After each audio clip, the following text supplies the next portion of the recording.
splendeur et prodige de Dwayne Johnson, disséquons ensemble The Rock, et bobissons-nous de ses forces mais pointons également ses limites. On vous en parlait récemment, Dwayne Johnson a fait pression sur le film Rampage, hors de contrôle pour que la fin soit changée parce que d'après lui, j'ai une entente avec mon public dans le monde, une confiance.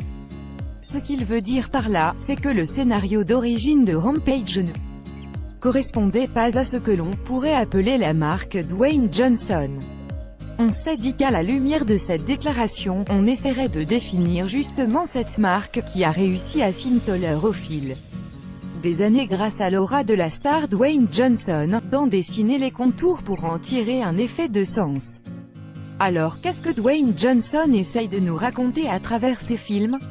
Et plus largement, c'est quoi un Dwayne Johnson movie? Dwayne Johnson, The Movie. Entendons-nous d'abord sur un point. Dwayne Johnson a débuté sa carrière cinématographique au début des années 2000, mais on va à dessein se concentrer sur la période récente où son poids économique lui permet d'avoir son mot à dire. Sa première coproduction est en fait assez récente. Il s'agit de Voyage au centre de la Terre 2, l'île mystérieuse en 2012, et sur les films dont il est vraiment la star principale. La saga Fast and Furious est donc volontairement mise à part, même si certains arguments évoqués ici s'y appliquent. Arnold Schwarzenegger était le corps parfait du futur tandis que Sylvester Stallone était à l'inverse une espèce de gigantesque pléa vif, alors qu'enfin Bruce Willis fut le facteur humain vulnérable au milieu de ces deux colosses du film d'action. Quelle est la place de Dwayne Johnson dans ce panthéon olympique guerrier? Curieusement, il est à la fois dans sa droite lignée par certains aspects tout en étant à contre-courant par bien d'autres. Car ce qu'il faut comprendre de Dwayne Johnson, c'est que contrairement aux icônes du passé, c'est un guerrier pacifique qui se bat en dernier recours, et toujours de manière non létale. Arme pas fatale. Un bref survol de sa filmographie permet de le constater, le personnage qu'il incarne initie rarement le combat et cherche plutôt au contraire à les désamorcer. Ainsi par exemple, dans Voyage au centre de la Terre 2, l'île mystérieuse, il ne met qu'un seul coup de poing à un lézard géant et le regrette aussitôt, tandis que Jumanji, Bienvenue dans la jungle se déroule dans un univers à la limite du cartoon, où ses coups de poing dantesques ont plus un effet Astérix qu'un effet cartilage pété. Dans Rampage d'ailleurs, il se bat 15 secondes à peine et comme on l'a vu dans la bande-annonce du film, il se contente de neutraliser. Dwayne Johnson ne s'érige donc pas comme un assoiffé de sang, et d'ailleurs l'imaginaire qu'il charrie avec sa personne l'entraîne dans des récits qui le poussent rarement à se battre contre d'autres humains, affirmation qu'on peut nuancer avec agent presque secret même si The Rock ne l'a pas coproduit, et que le futur Skyscraper fera peut-être mentir, bien qu'on suppose et espère qu'il se battra surtout contre la gravité et la verticalité des tours plutôt que contre une bande de braqueurs générés aléatoirement par ordinateur. San Andreas, Rampage, Jumanji, l'île mystérieuse et même dans une certaine mesure Alerte à Malibu, dans tous ces films qu'il a tout coproduit. Si Dwayne Johnson a un ennemi, c'est avant tout un environnement ou une catastrophe naturelle plutôt qu'une personne.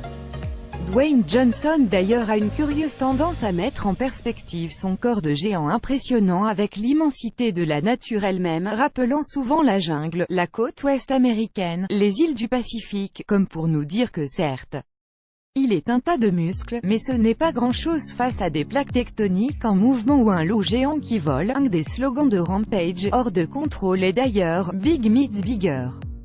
Son rapport au corps est par ailleurs étrangement anti-spectaculaire et assez pudique, la star ne laisse ainsi jamais tomber la chemise dans Jumanji, l'île mystérieuse, ou Rampage par exemple, un gimmick très curieux quand on se souvient de Schwarzenegger nu ou presque dans Terminator et Predator, ou de Stallone à l'effort dans Rambo et Rocky.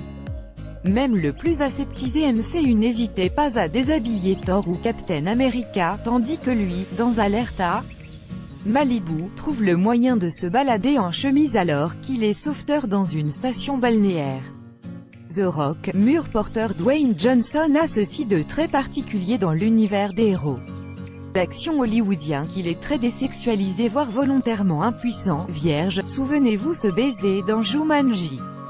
Les romances sont assez rares dans les Dwayne Johnson movies et concernent souvent les personnages qui gravitent autour de Dwayne Johnson, mais rarement la star lui-même. Dans Agent presque secret, il est certes réuni avec son crush de lycée, interprété par un Melissa McCarthy. Là aussi un choix pas anodin, mais il rabiboche surtout Kevin Hart et Daniel Nicolet. Dans Alerte à Malibu, c'est Zac Efron qui a droit à une romance.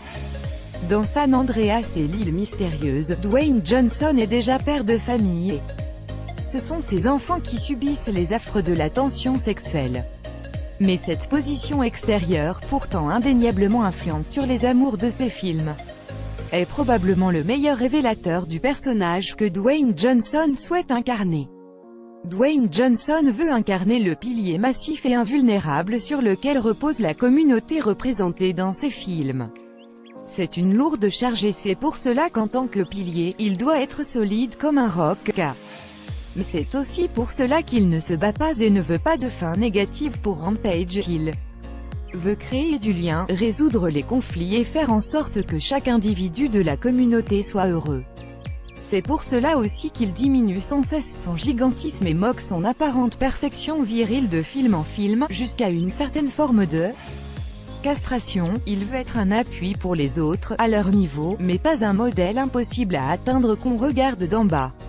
Mais pour cela, il doit être accessible, comme il l'est dans la réalité sur les réseaux sociaux, et casser son invulnérabilité apparente, et ce message doit passer non seulement auprès des autres personnages de ses films mais aussi auprès du public qui le regarde. Se mettre en position de faiblesse devient donc un moyen pour son audience de se sentir inclus et non pas écrasé par la présence du doux colosse. En jouant du ukulélé dans Voyage au centre de la Terre 2, l'île mystérieuse ou en se mettant littéralement à nu dans Agent presque secret. Dwayne Johnson veut qu'à la fin du film, on se souvienne que son personnage crée ou répare les liens, et soude la communauté. C'est celui qui a déjà sa place mais aide les autres à trouver la leur. Jumanji offre un parfait exemple, c'est certes son corps qui embrasse celui de Karen Gillan, mais il n'est une procuration, un marchepied pour l'adolescent qui utilise son avatar pour vaincre ses peurs et s'accomplir. Vie plate. Cette priorité de la communauté explique d'ailleurs pourquoi Dwayne Johnson s'intéresse plus aux films d'exploration, de catastrophes naturelles ou aux buddy movies qu'aux films d'action pur jus traditionnels. Ce sont des gens dans lesquels on s'intéresse à des groupes d'humains plutôt qu'à des individus. Cette primauté du groupe sur la personne, et même dirions-nous, sur la star, est probablement d'ailleurs ce qui le rend aussi populaire et ce qui rend les happy ends aussi nécessaire à ces films. On assiste rarement à une ascension personnelle de Dwayne Johnson, mais plutôt à une ascension de la communauté entourant Dwayne Johnson par ce dernier.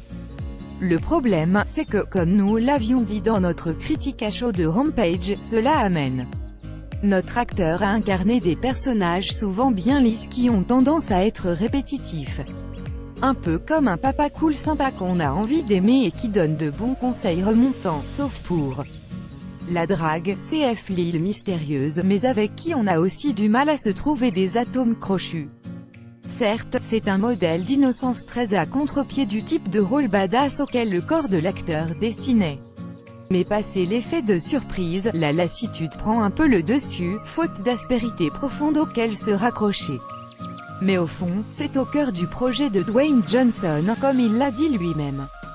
Sa marque est une garantie, si vous la consommez, elle promet en échange qu'avec The Rock vous allez oublier la réalité, ou plutôt que vous le suiviez dans un univers où toutes les coutures de cette dernière peuvent péter à tout moment, où un obèse peut devenir une montagne de muscles, ou un single blanc géant peut se retrouver à se battre avec un crocodile géant, ou encore il est possible de trouver sur Terre des îles non explorées, mais où il assure votre sécurité et où il est encore possible d'agir innocemment pour le bien de ses proches, sans autre calcul que le bien de son prochain.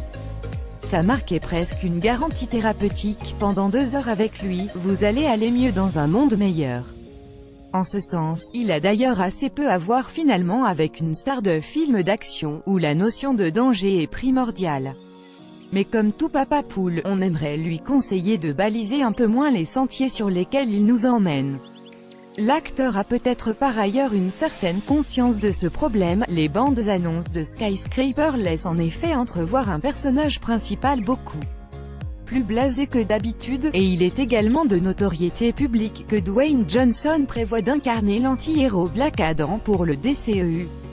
L'occasion pour lui de se glisser dans un rôle moralement plus ambigu, comme il a été tout à fait capable de le faire dans No Pain No Gain.